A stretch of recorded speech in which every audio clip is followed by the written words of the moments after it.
We've heard this morning so far about several crossroads, among them the crossroads we face in jobs, investment, and growth. We also face a crossroads in security and military spending. Let me say a few words about that before I introduce the panelists. U.S. military spending was virtually unconstrained during the first 10 years of this century, as we all know, and as the U.S. went to war against Iraq and various terrorist groups. Despite the record war spending and our huge commitment of resources, the results were disappointing, to say the least. There has been a modest military downturn, as the economics advisor to the president just said, over the past couple of years. And if that trend continues, we might see an easing of our military budget and perhaps a peace dividend of sorts. The big question that we face has to do with sequestration. If that does go forward into the defense area, there will be further cutbacks. This could be the occasion for fundamental reforms and a smaller, more efficient force structure and a better sense of real future threats to our security. Military leaders and their followers, however, seem not to think so. Undeterred by their lack of success in our recent wars, it is apparently business as usual for many in the Pentagon. And for those planning, for example, a new long-range fleet of manned bombers, a new series of aircraft carriers, and a new series of nuclear submarines, all of which cost, of course, in the multiple billions of dollars, as well as force levels in general about current sizes. And of course, there are those who advocate greater U.S. involvement in overseas conflicts, especially in the Middle East. Defense Secretary Hagel, to his credit, and unlike his predecessor, acknowledges the need for additional defense reductions and for greater military efficiencies. At this point, I could say only that the military fat is in the fire. Our panel of experts will discuss these and other issues likely to rise in the very near future. We'll lead off with Heather Helbert, who's the executive director of the National Security Network, a private nonprofit group. Previously was a member of the Clinton administration White House and a speechwriter for Secretaries of State Madeleine Albright and Warren Christopher, and a member of the State Department policy planning staff. Winston Wheeler was an analyst at GAO for a number of years, that is the Government Accountability Office, and worked in the U.S. Senate for senators of both parties, is presently the director of the Center for Defense Information of POGO, the Program of Government Oversight. Peter Galbraith, brother of James, and all three of us actually worked in the U.S. Senate about the same time. Peter is now a senator in the Vermont State Senate, former ambassador to Croatia, former director of programs at the United Nations. Carl Cornetta is the co-director of the Project of Defense Alternatives, previously was at the Institute for Defense and Disarmament Studies and served as editor of that group's journal. And all all the people I've mentioned, by the way, have been prolific authors of books and articles and commentaries, and contributors to many conferences such as this in their respective fields of expertise. So let me then proceed, as I indicated, with Heather Hobart.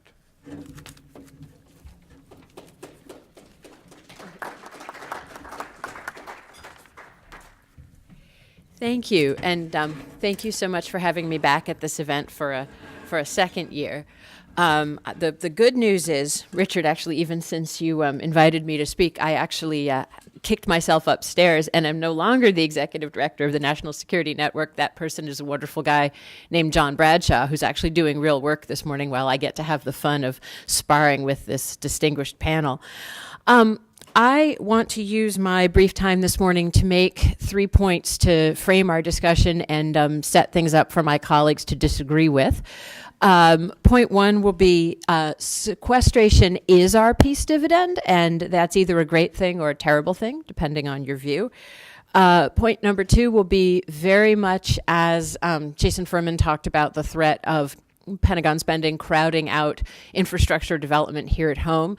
Pentagon spending is also crowding out the infrastructure the U.S. needs to have a non-military presence in the world, which leads me to my point number three, that the Syria fight, the question of use of the military in Syria is not over, nor is the question of whether you will see more U.S. military adventurism overseas in the future. I suspect I disagree with my fellow panelists on this, and I'll just say, to my mind, the question is whether this is 1973 or 1979, in terms of how many years we have before the pendulum swings back, which then leads to the policy and advocacy question of what do you most want to get done in that period. So to take those points at some length. The politics of defense are realigning, and nobody knows how they're realigning, which makes this a really fun period to be an analyst and a really bad period to have to get up and make presentations and sound smart. People on the Hill were stunned by what happened when President Obama went to the Hill and asked for support in launching a, what did John Kerry call it, a very small, a breathtakingly small missile strike into Syria. I don't think that the president imagined for a second, and frankly neither did the Hill leadership at the beginning, that it would be as difficult as it was. Senator Galbraith's constituents, 1% of the population of the state of Vermont called Senator Leahy's office to register their opposition. Now, opposition for a military solution.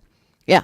Yep. Leahy's staff told us they got 1% of the state. I mean, when has 1% of a state's population ever called a congressional office about anything? Syria. Who even knows where Syria is? In Vermont we do.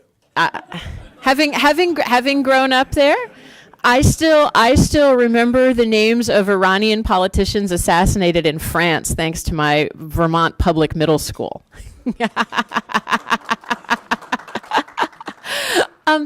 So you had on both sides of the aisle, genuine shock that a president could go to Congress and say, hey, we're going to go do this thing, and it's going to be breathtakingly small, and there aren't going to be any ground troops, which was the magical incantation that has worked for decades, and it didn't work this time. And there was a lot of head scratching, as I say, on both sides of the aisle about what this means. Frankly, there's still a lot of head scratching about what it means, and the shadow play that we're seeing play out around Iran right now is very much a bunch of different forces testing how spooked was Congress by what happened with Syria. Are the American people really as anti-war, anti-intervention as that made them appear? And how many of the old levers still work? The old lever of, if you're a Democrat, you never want to vote against a war. The old lever of, if you're the party out of power, it never hurts you to vote against a war. The old lever of, your constituents don't actually care about what happens overseas, and so you can do whatever is expedient inside the Beltway and it doesn't matter. Do those levers work? Do they not work? Do they apply in Iran the same way they apply in Syria or not? Do they apply in North Korea, as we may be about to find out? So in all those ways, we are much too early to understand what has happened, but you're going to see a lot more skittishness, and in some ways, that Syria debate may have made our president a lame duck on national security 2.5 years before the end of his term. So that would be my first point to you to think about. Now, second, how does that intersect with the politics of defense spending? And what Jason Furman said, it's very much my impression that neither side thought they were getting the level of cuts in defense spending that sequester is providing. Yet, if you go to the Hill and say to people, is there going to be a solution to sequester? The answer I get is no. Everyone looks at you and says, no, we don't know how we can solve this. So something really dramatic has changed in our politics, that it's no longer political suicide to say we're going to keep cutting the military and we don't care how hard the Joint Chiefs wail about it. This is a seminal shift in American politics, and again, it's happening on both sides of the aisle, and very much in parallel to what you saw on Syria. You see on both sides of the aisle the group of folks who assume that it's business as usual being continually unpleasantly surprised. And what's fascinating to me is particularly on the Republican side that you see, I think, you saw in the debate over the government shutdown how the domestic Republican elites were really quite surprised at what hit them. Were really not prepared for their inability to control their own folks. They have a similar surprise lying in wait on the national security and budget side, also on the politics of surveillance, targeted killing, use of drones. It's going to be very interesting and very incoherent to watch that play out. Democrats, by the way, are only being saved from this because they're guys in the White House. This is a trend that's affecting both parties, and I would say over the next maybe decade, we're just going to have a massive fallout in where you sit ideologically on international issues. Now, that brings me to my last point. You have a lot of people in the American environment, everything from folks who would identify themselves traditionally as the liberal left, folks who served in the military and didn't really like the results of what they were doing, folks who want to see investment at home, folks who are queasy about the causes and effects of what the U.S. does in the world. But what they don't have right now is any place else to go. That we don't have on the sort of political science, political culture side of the house, we don't have an alternative framework. We don't have, what's the Tea Party's foreign policy, for example? What is the foreign policy of the left? What's the foreign policy of Chris Christie, for that matter? Can anyone tell me what Chris Christie's views on national security are, other than having fights with Rand Paul? So we are in a moment where, at the simple level of the folks who are going to be maybe not the 2016 political candidates, but certainly the 2020 presidential candidates, what do they think about these issues? What schools do they attach to? And we still have, as was noted, the world's largest, most powerful military that takes up 50% of our discretionary defense spending. On the other hand, we have a diplomatic establishment that's dwindling. I was struck by what Jason said, that just reducing the rate of tax deductions for the most wealthy would fund the State Department for 10 years. Which sounds like a pretty good deal to me, but I suspect I'm in the minority on that. So we are like someone trying to walk on two legs, one of which is 10 times as big as the other. So which leg are we going to use going forward? We're going to keep using the military leg. Why are we in such a god-awful mess in Syria, which Peter will talk about in more detail?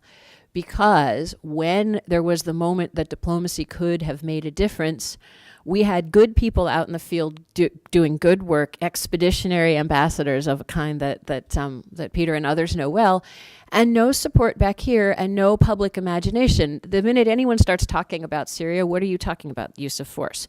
Unfortunately, it's my belief that we're now past the point that diplomacy is going to get us to a solution. You have al-Qaeda-linked forces in Syria sitting on both the border of our Turkish ally and our Israeli ally. So there is no universe in which the Syria discussion is over. It will come back and back and back. We will not have diplomatic tools to deal with it. Even if you started putting that extra $50 billion a year into the State Department today, you wouldn't have the tools to deal with it. You don't have the public discourse to deal with it. So for the decade ahead, we're going to continue to sort of circle back to our military because it's what we have. At the same time, sequester is a stupid way to cut the military, just like it's a stupid way to cut anything else. And so as Winslow and Charles will talk in more detail, we're very likely, if things continue on their present course, to end up with a military that does less well at everything, rather than having had any kind of national conversation about what it is we want our military and our non-military international affairs establishment to be good at doing. So that's where we are after Syria. Syria throws it into sharp relief. It also gives us opportunities because people are asking questions. And I will now cede to my colleagues who are going to talk about each of those areas in somewhat more detail.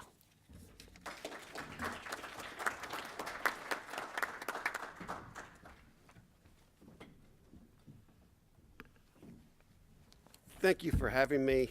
I've got some visual aids. I'm going to talk briefly about strategy before, during, and after Syria. In these confusing times or uncertain times, it's always good to have the rock bed of the Pentagon and its strategy and the simplicity of its strategy. It's quite simply spend more. When the politicians want to do stupid things like spending less, tell them that they have to spend more. There's an important corollary to the Pentagon's decades-long strategy. More is never enough.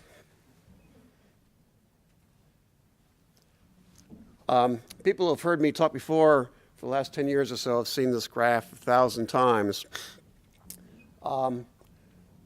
Look at that little leg on the extreme right-hand side.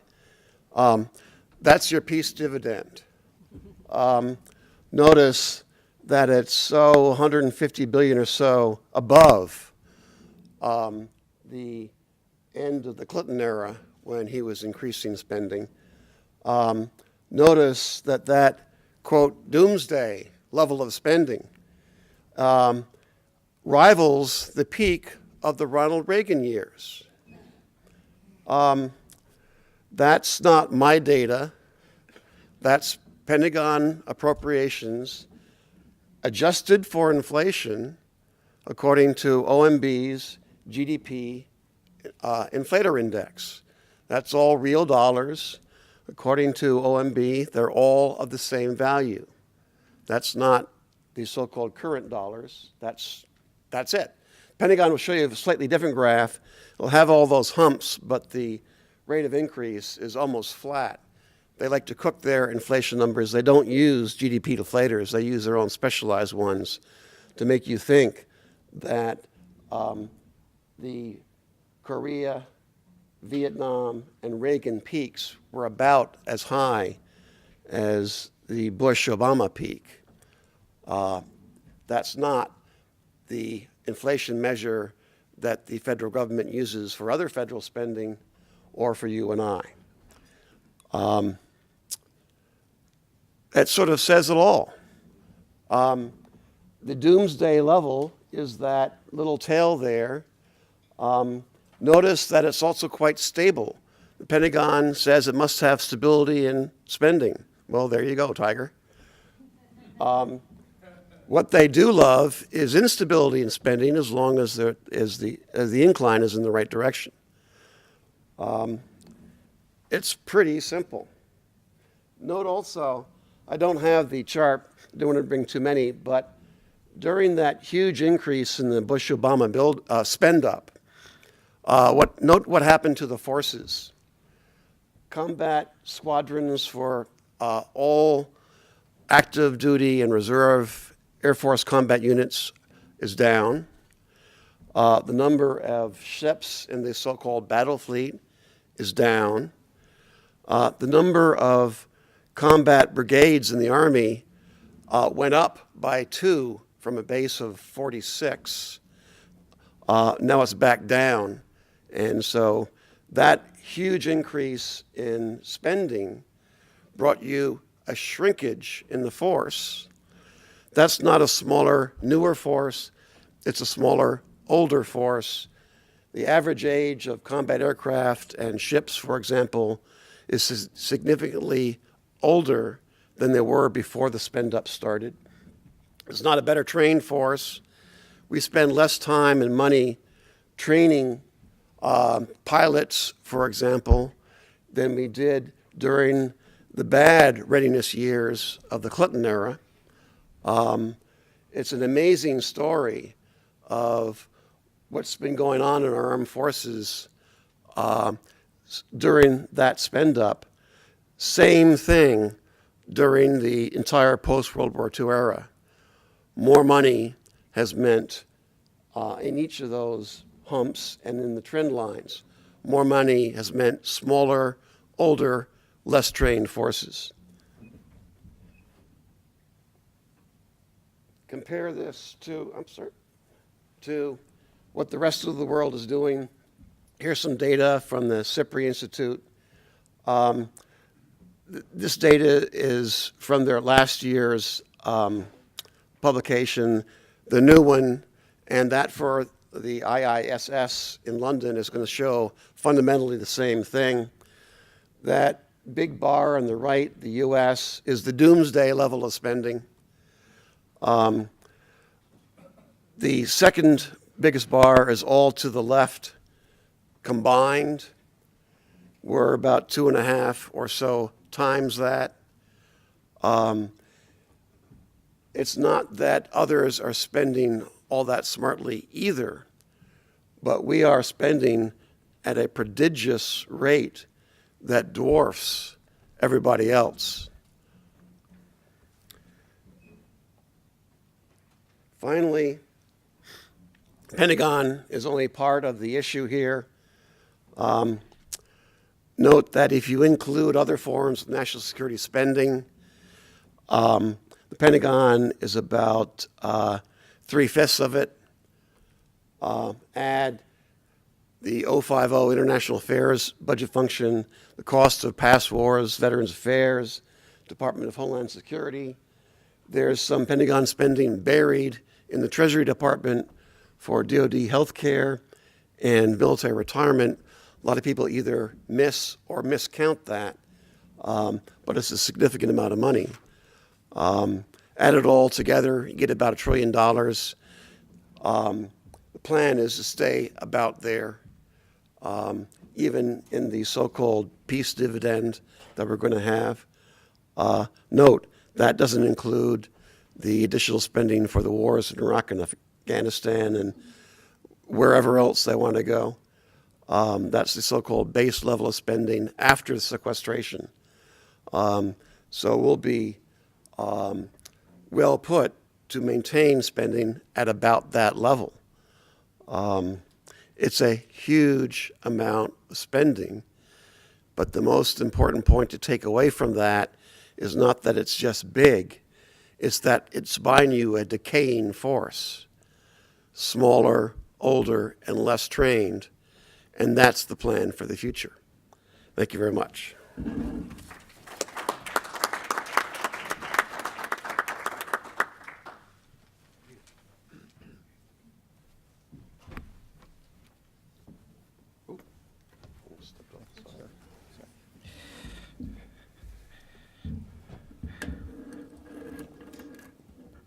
Well, on that happy note, Wynn and I actually worked together when I first came to Washington in 1979. We both were working for the Senate Foreign Relations Committee. And you've gone on to do some excellent work. And I'd like to also thank my brother Jamie for this little bit of nepotism that brings me to this podium. I don't want you to think, though, that it's strictly the view from Montpelier, because over the last few years I've been working with the minorities in Syria, not the opposition, but the minorities, Kurds, and Christians, and lesser degree some of the Alawites, and I've just come from the region. And I'm going to start by taking up a point that Heather made, which is, and contradicting it, which is there was never a point when the United States could have solved Syria, either diplomatically or militarily.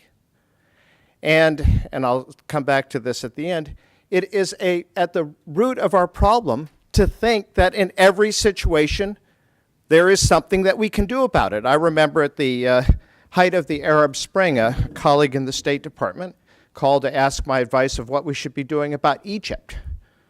This was before Mubarak had fallen. And I said, well, what is it that we could do about Egypt? Ultimately, Egypt is going to be decided by the Egyptians. It's not that we are totally unable to do things, and in some circumstances, such as the Bosnia and Kosovo, Croatia, we were absolutely decisive. But in large parts of the world, we flatter ourselves and by believing that we can control the fate of nations, and we can't. Now, just a point about what is the situation in Syria.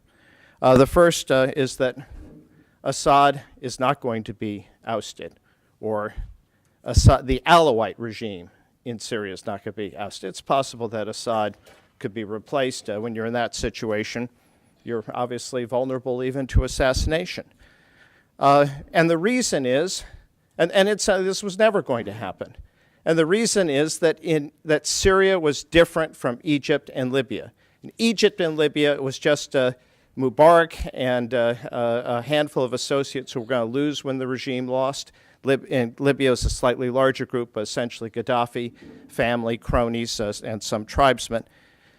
In the case of Syria, the Alawites, who are 12% of the population, know that they face genocide if the regime tumbles. The Christians, who are another 10%, are very nervous about it. The Druze, who are 5%, are nervous again about a Sunni regime. And the Kurds, who were about 15% of the population, who were victims of Assad, nonetheless refused to align themselves with the people who are trying to remove him. But the point is, a regime that has, say, 20% support plus the military probably can hang on indefinitely, and that's what we've seen. On the other hand, Assad can't win in Syria. He won't lose, but he's not going to regain control of all of Syria. Third, it's also wrong to think of this as a conflict in Syria. Again, we have a view in Washington that every country that exists, somehow was created and ought to be there forever. In fact, Syria and Iraq, both of which are artificial creations, have become a single theater in the war. That is to say, the Maliki regime in Baghdad, the Shiite regime in Baghdad, is supporting Assad and the Alawites, who are deemed to be a branch of Shiites. The Sunnis in Iraq are supporting the Sunnis in Syria, and the war in Iraq violence in Iraq has reignited, partly as a result of a flow of fighters from Syria and weapons. And then the Kurds in the north of Syria and the north of Iraq are doing their best and to stay out of it, but the Kurds in Iraqi Kurdistan are supporting the Kurds in Syria. And that gets to the next point, which is that, in fact, both these countries have disintegrated. Kurdistan exists in northern Iraq. It is in all regards an independent state with its own government, its own military, controlling its own borders. And the Kurds in Syria declared their own region. The Sunnis have an enclave in Iraq around Mosul and Tikrit. The Shiites dominate Baghdad and southern Iraq, and the Alawites control central Damascus and the coast. And in East Syria and West Iraq, you basically have a land that's al-Qaeda land, dominated by al-Qaeda. And neither the regime in Damascus nor the regime in Baghdad are going to regain control of their country. Both Kurdistans are out of reach. Neither Assad nor Maliki can defeat the Sunnis. And in the case of Syria, this kind of war is likely to continue for a very long period of time. I think the best analogy is to the civil war in Lebanon, which went on for 15 years. And Iraq is likely to continue as a lower intensity conflict. And there is no possible, in my view, no possible outside intervention that is going to change this. In part, if you think of Lebanon, what ended the civil war in Lebanon? It was, in fact, Syrian intervention, and there is no Syria that can intervene in Syria. In terms of U.S. policy, a couple of prescriptions. First is to recognize the new reality, which is that the agreements that were drawn by Mark Sykes and Francois Picot nearly 100 years ago, Mark Sykes, a self-described amateur, that's gone.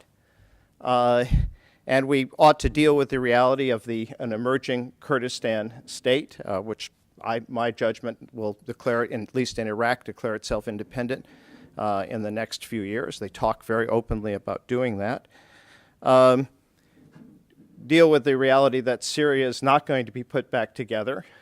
And frankly, that we may have no particular solution to deal with this problem of the no-man land that exists now in western Iraq and eastern Syria. And this then gets me to the next point, because I do think that this will be subject of debate. We ought to apply a very simple test when we consider intervention. And incidentally, I'm not personally against intervention. I was within the administration, one of the hawks, to the great annoyance of your first boss, Secretary Christopher, on intervening in Bosnia. And I supported the intervention in Libya. But in the case of Syria, it fails two tests. And if you can't pass the two tests, then you don't need to go on, beyond that. The first test is, will the situation after you have intervened be better? And if we intervene in the manner that's proposed by the hawks on Capitol Hill of aiding the Syrian opposition, it's not at all clear that the situation will be better. I think it's increasingly clear that the Jabhat al-Nusra and the Islamic State in Iraq and Syria are an increasingly important part of the opposition, and that even if we were somehow able to aid the so-called democratic opposition, that it's not clear that they would be strong enough, if they were to prevail, to control or even avoid being dominated by the Salafi extremists. But beyond that, ask the question about the minorities in Syria. I mean, it's very striking that of the 40% of Syrians who are minorities, virtually none of them support the opposition. And that ought to be the canary in the mine. And the second issue, so the first is, will the situation be better? And the second is there a plausible path of intervention that will work? And I think the answer to that as well is no. And that then brings me to the last couple of points I'd like to make. First, that more broadly, we need to think about, as I said at the beginning, about what it is that we're capable of doing. We have engaged in two massive nation-building operations that have been incredibly expensive failures in Iraq and Afghanistan. $1 trillion in Iraq, at least, $600 billion in Afghanistan, and based on a lack of strategy. Afghanistan, where I served in my last assignment in 2009, the strategy was one of counterinsurgency And if you had General Petraeus standing here instead of me, he would say, for counterinsurgency to work, you need to have a local partner. And it was evident, including to the architects of the surge, that in Karzai and in the whole Afghan establishment, we had no party, no partner. That is to say, the regime was corrupt, ineffective, and after the 2009 elections, illegitimate. So the strategy on its face couldn't work. Then the other part of the problem is how we approach our foreign assistance programs. It is, in terms of foreign assistance, it isn't that we do the things that will be helpful. We do the things that we know how to do, and mostly we do them for the purpose of spending the money. I commend to you a book by Peter Van Buren about, who was a foreign service officer in Iraq in one of the provincial teams. It's called We Meant Well, How I Helped Lose the Hearts and Minds of the Iraqi People. And his point is not that some of what we did was ineffective or wasteful, but that none of it, not one thing we did, was useful. And I think there is a place for intervention. It worked in Bosnia and Kosovo and Libya, in part because we intervened on behalf of local parties in Bosnia, on behalf of the internationally recognized government that was subject to international attack from Serbia, in support of their agenda. And in Iraq and Afghanistan, we substituted our agenda for the local agenda. Incidentally, the costs of the successful interventions, about $10 billion in Bosnia, $10 billion in Kosovo, maybe just a couple of billion in Libya, as compared to the trillions in Iraq and Afghanistan.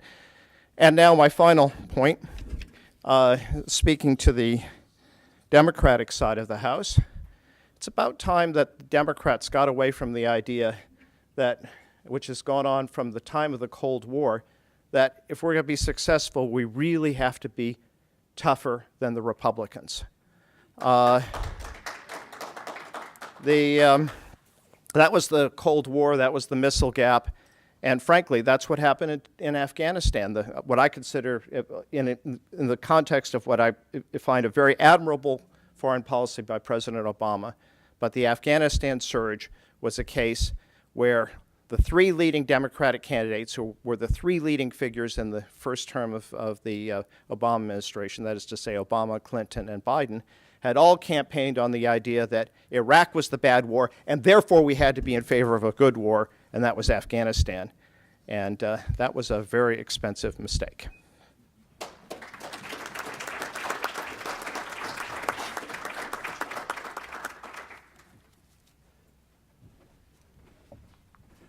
I'm hoping to connect some of the ideas about the budget, the money questions, and ideas about the strategy questions.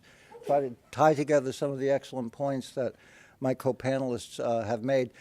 Before I start, just a few things on the money issue. I think it was just last week that we had Secretary Hagel and the Joint Chiefs speak to sequestration. My own feeling about sequestration is rather schizophrenic. I like half of it a lot, and the other half I don't like very much at all. And I think that reflects actually a national security concern. Which half don't I like? I don't like the half that undermines the revitalization of the American economy, which I think is one of our chief national security imperatives. What I do like is the part that begins to bring defense into a more reasonable level. What we had last week was Secretary Hagel and the Joint Chiefs essentially saying that they cannot defend this nation. They cannot reasonably provide security for this nation given $475 billion, which I think, as Winslow pointed out, is about 5% above the Cold War level. Now, if we think back to the Cold War, we at that time were in contention with a peer alliance that was spending as much as we were on defense, that was feeding, as we were, civil conflicts throughout the world, that was also feeding some major terrorist organizations throughout the world. And we were able to defeat that alliance spending less than we do today and spending less than what our current military leadership says they can't secure this nation with. Today, if you take a look at us and our allies, we spend 4 times as much as all of our competitors and potential competitors combined. Cold War, 1-to-1. Today, 4-to-1. Today, we can't afford sequestration according to our Defense Secretary and Joint Chiefs of Staff. Now, what that says to me is, well, a couple of things. Either we've got the wrong leadership, we've got the wrong strategy, or maybe we've got both. Let's think a little bit about why military spending rose as much as it did during the period after 1998. Probably we all know these figures or approximately know them. Between 1998 and 2010, the budget went up 50% in real terms. That's the peacetime portion of the budget. On top of that, we layered another $1.5 trillion for wars. A dramatic increase in spending during that period. What we're talking about now is rolling it back by about 16% total, from the high point, about 16%, which they say we can't do. So what happened along with that increase in spending? You see, when I look at the world, what I don't see is the rise of a new threat, a threat that warrants such a vast increase in defense spending. What I do see is a shift in strategy, beginning with the 1997 Quadrennial Defense Review, continuing through several iterations, getting more and more Byzantine as we go along, less and less realistic, was a change in our military strategy. We went from a strategy that emphasized defense in alliance with others to a strategy that says we have this wonderful instrument, this amazing instrument, and this remarkable superiority thanks to the collapse of the Soviet bloc. We have this instrument, let us use it to transform the world. Here we have a decisive instrument, it's fast, the American people will support it. Unlike diplomacy, we don't have to think about following others, cooperating with others. This will enable a more unilateralist approach. Let's put that thing to work. So we really moved from having a sort of shield approach to defense, thinking of defense as a shield, to one where we were thinking of it as a hammer and a chisel. And we were going to go about remaking the world. We also think about it today, not only as a hammer and a chisel, but also as a straitjacket. So that's part of the strategy as well. Let's put a straitjacket around China. Let's put a straitjacket around Russia, which is what we are doing by moving bases and increasing our alliances, strengthening our alliances in those areas.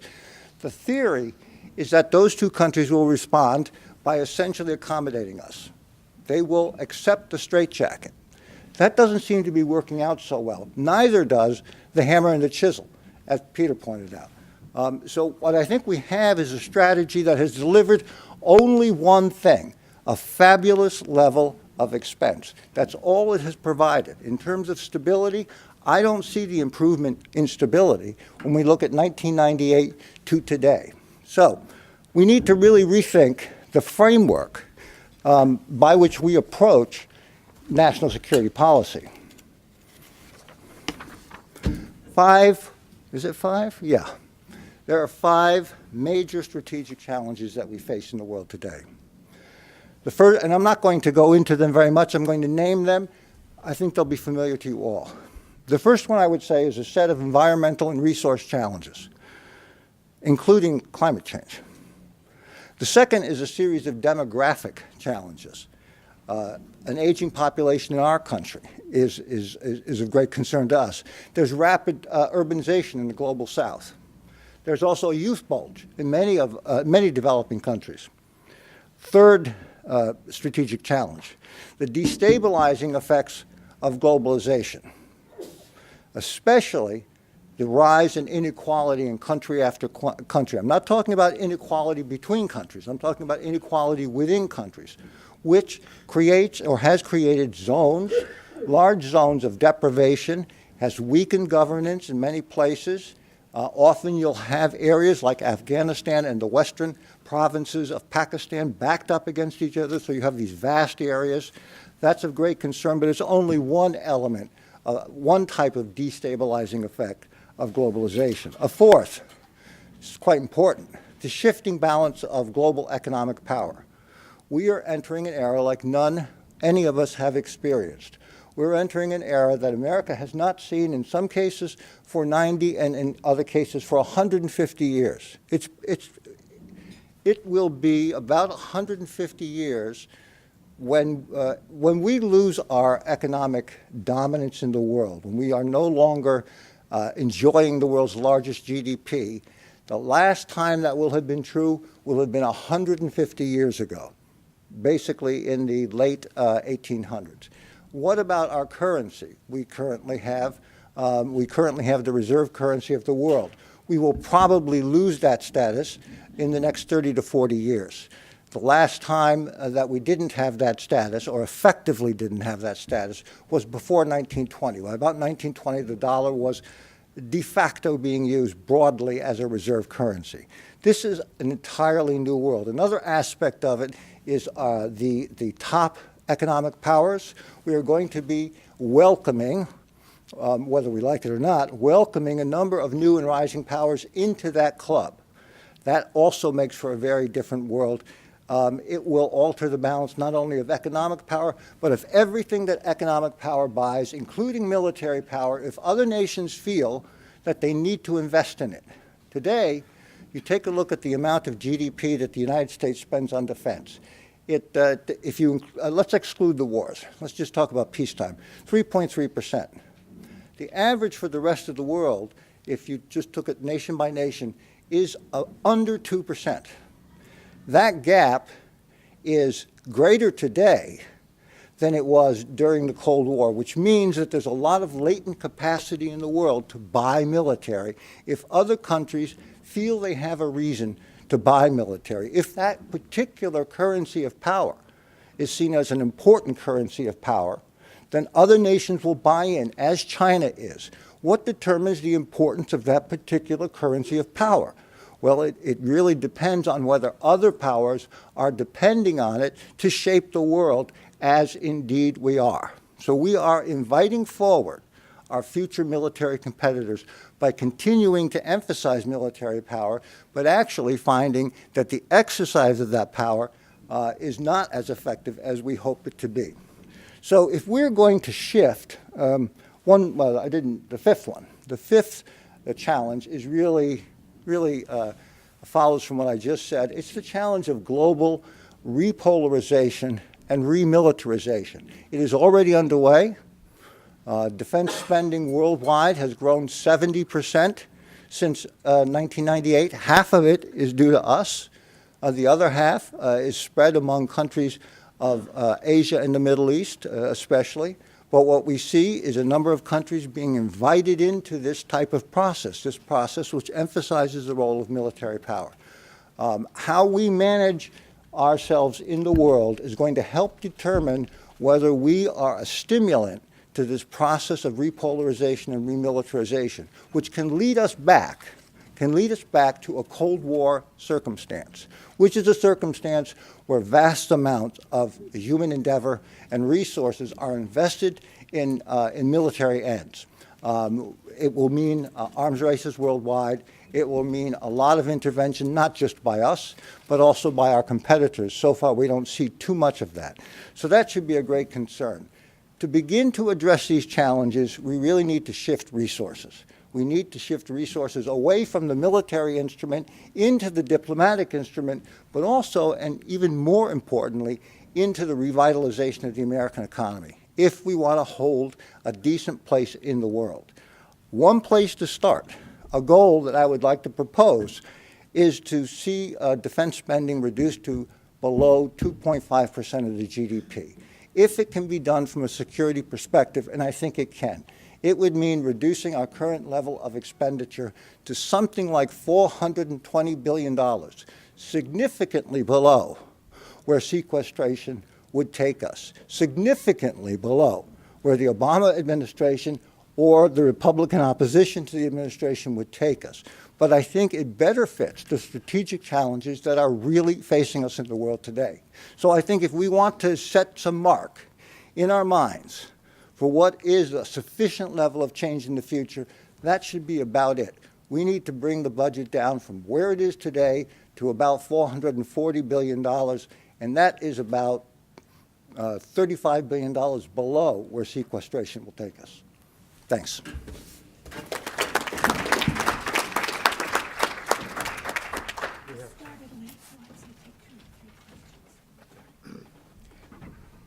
We have time for a few questions from the audience. Yes.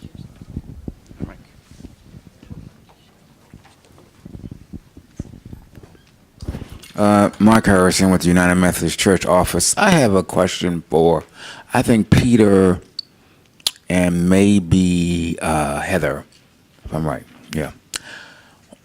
In your view, does the United States still treat Russia like it's an enemy? And if so, why? Well, it depends which part of the United States you're talking about. Congress definitely treats it as an enemy, and the administration vacillates.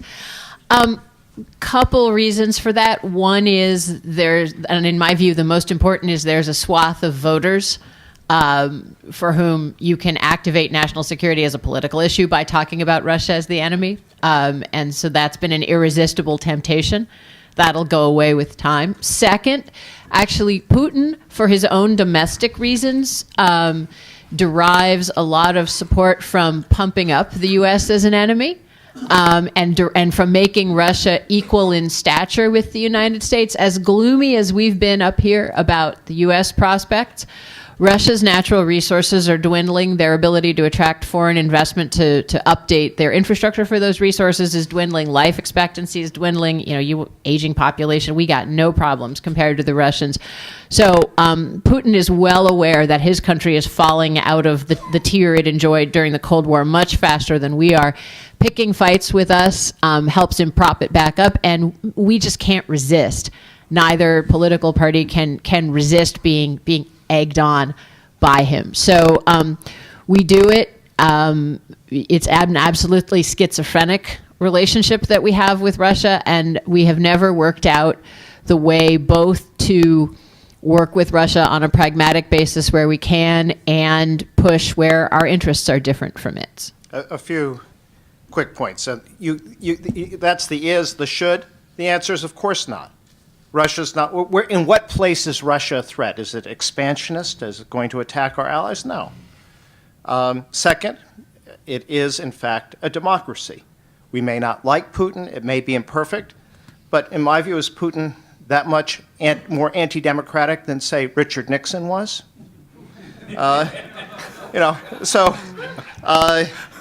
The third point is that Nixon never blew up any apartment buildings, Peter. I hate to say he just blew up the Constitution. I hate to say give Nixon Let's his not due. get it. Let me finish. The third point is we have cooperated with the Russians. I was the mediator in the Croatia peace process.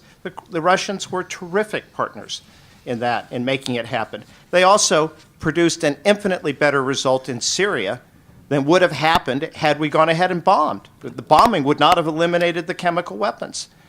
And finally, hey, maybe they have something of a point in Syria. Why are they backing Assad? Well, it's because the threat to Russia comes from Salafi jihadists, Chechens and others who go into Syria, and if they succeed, the Russians are afraid that they're going to bring it back to the Caucasus, and of course, since this population spread throughout the country, into Moscow. And I'm not sure that these certainly are not people that we would like to see prevail either. I wouldn't ask, but I'm going to give you 10 seconds of my answer. A hostile, unfriendly Russia, or the image of it, is essential to defense budget inflation. Yes. The great analyst Chalmers Johnson analyzed that there are over 850 foreign military bases around the world, U.S. military bases on foreign soil, over 6,000 on American soil, trust territories. Hedrick Smith, in his book, has over 1,000. What figure is the right figure, and is this economically sustainable? I could say something brief about that. The 1,000 figure is actually close to it, but what they're really talking about are military bases and installations. Some of these are very, very large, and some of them are really just buildings with an antenna on it. So if you take a look at the what Chalmers Johnson and many others were talking about, basically derived from yearly annual reports on the base infrastructure, and you add to it bases that have been built in Afghanistan and Iraq, you get closer to that 1,000 figure. But there's going to be a lot of disagreement simply because in some cases we're really just talking about a building with barbed wire around it. One more question? His second part of his question, no one answered. Which Is it economically sustainable? It'll be economically sustainable as long as it's politically sustainable. They'll find the money to do it as long as the politics argue that way, and the politics are arguing less that way. But look what's happening in Asia with the air-sea battle and the pivot. They want to increase the numbers rather than decrease them. the bases are a pivotal part of a strategy that is not sustainable. And the strategy we have is a strategy essentially of achieving, sustaining, and exercising global military predominance in every theater of interest to us, which is turning out to be every theater that exists. And so you can't subtract one from the other. The cost of the bases themselves is really not a huge part of the budget. That's not a huge part of the budget. But if you had a strategy that overall made more sense, was more realistic, and was more sustainable, one of the things you would get rid of is a lot of those bases. Final question.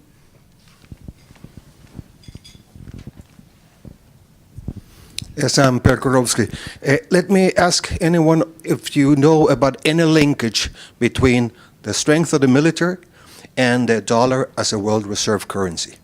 Because if there is such a linkage, then perhaps all the figures do not really reflect the reality.